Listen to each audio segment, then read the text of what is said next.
The Diablo 2 Assassin is one of the most versatile classes in Diablo 2, with several effective ranged and melee builds that are able to function exceptionally well, even without investing in rare or expensive gear. She does trade off some clear speed for this, but her survivability and this level of utility make her one of the best starter classes in the game, able to handle any threat the game throws at her easily. The Assassin is also unique in two other aspects. One, she ignores locks on chests, never needing keys to open them, and two, she is the only character with kick damage, which is determined by your choice of boots. Stat-wise, the Assassin starts out around average in all areas, with 20 strength, 20 dexterity, 20 vitality, and 25 energy, meaning it's fairly easy to go in any direction you want in the early game. The Assassin also has reasonably decent life and mana growth with 2 life per level and 3 per point in vitality, as well as 1.5 mana per level and 1.75 per point in energy. The Assassin is also the only class with a boosted stamina growth of 1.25 rather than 1, meaning it won't take very long for her to reach a point where stamina is a non-issue. The Assassin also has a fairly fast set of animation frames, across the board, and they require very little investment to reach the lower breakpoints. As you can see on screen, I've basically gone and demonstrated it with the cast rate, bringing it 16 frame cast versus 10 frame cast. And oddly enough, the cast rate is the only one which is on par with all of the other classes, whereas the rest of her stats as far as recovery, faster block rate, etc. are all faster than average among the characters. In addition to extremely solid stats and animations, the Assassin also has a fairly unique mix of skills to bring to the table between the Trap Tree, the Shadow Disciplines, and the Martial Arts trees. The Assassin essentially has access to a full Swiss Army knife for dealing with the World of Sanctuary. For the sake of brevity, we will focus in on key skills you should be looking at in each tree while only briefly explaining the less useful skills. First off, the most popular one, the Trap Skill Tree. This tree is focused mostly on indirect damage through the use of deployable traps, with only a small segment focused on direct damage via the blade skills on the right and your throwable skills. It is important to note that most skills in this tree use your attack speed to control their speed of deployment, not your cast speed. This is a commonly misunderstood aspect of the Trap Tree. Also of note is that you can only have 5 deployable traps active at once. This includes traps spawned by your minion, such as the Shadow Warrior or Shadow Master, and going above this will cause the oldest trap to despawn. That said, on the left-hand side we have the lightning traps. Often the first 2, Shockweb and Charge Bolt Sentry, are relegated to simply being synergies for your other lightning traps due to their comparative difficulty to use and less damage output in normal situations. The real highlights of this branch are Lightning Sentry and Death Sentry. Lightning Sentry is popular for its attack pattern and high max damage with synergies.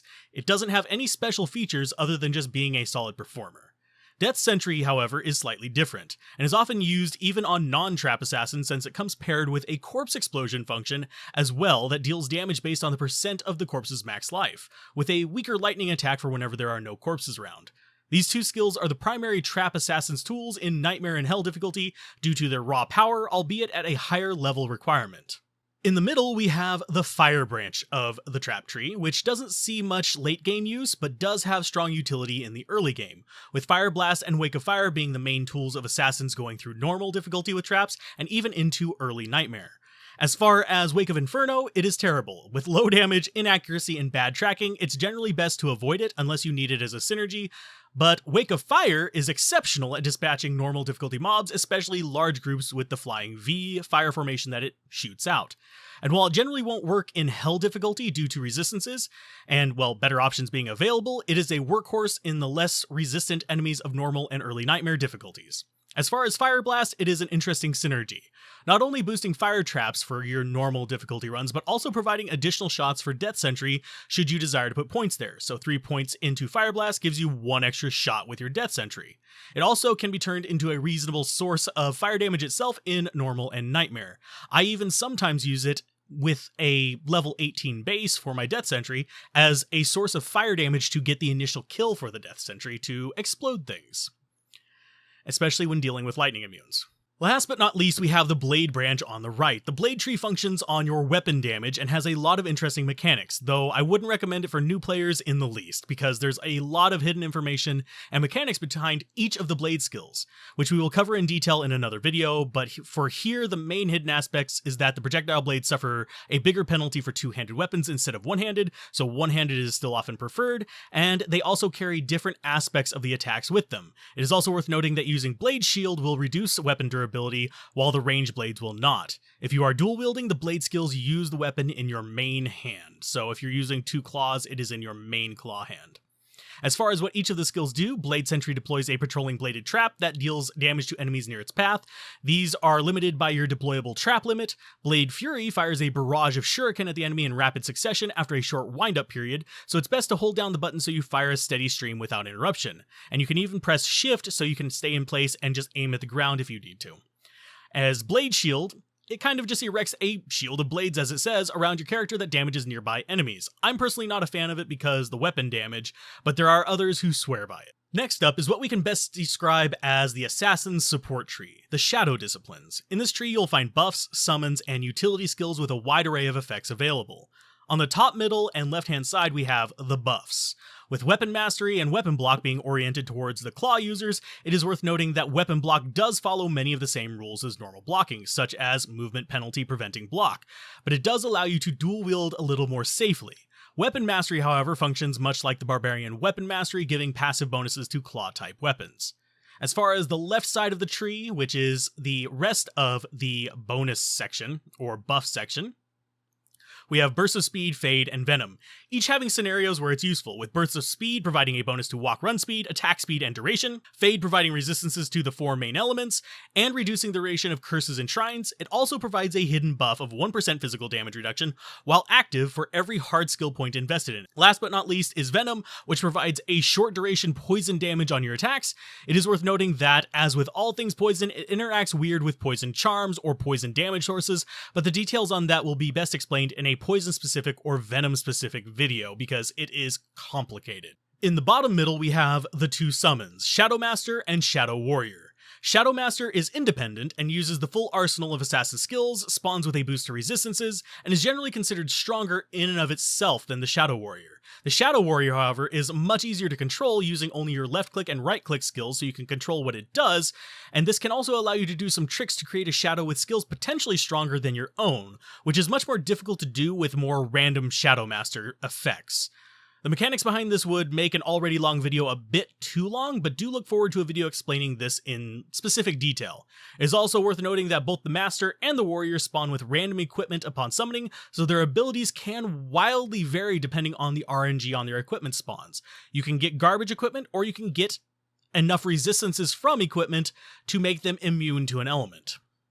On the right-hand side of the tree, we have the utility skills. Psychic Hammer, which provides a tiny amount of damage and knockback. Cloak of Shadows, which applies blind to most enemies on the screen, lowers their defense, and causes a darkness effect on the screen. It can also actually override curses and even hit some otherwise curse-immune enemies.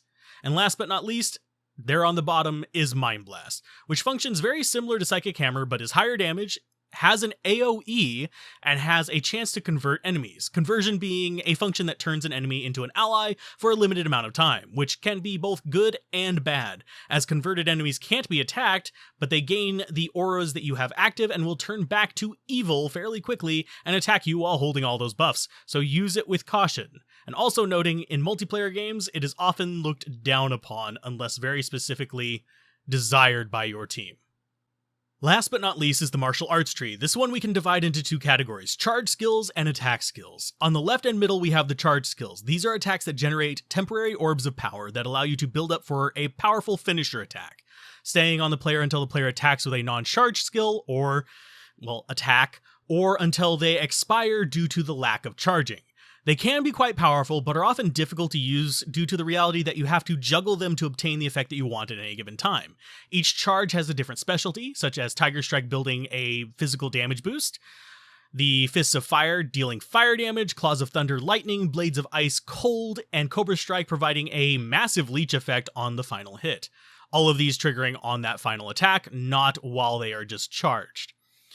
The last but not least of them, though, is Phoenix Strike, the often preferred skill for chargers, since it lets you choose what damage type you want to deal based on how many times you charge it up, with 1 charge providing fire, through a meteor of course, 2 charges providing lightning, and 3 charges providing cold and freeze.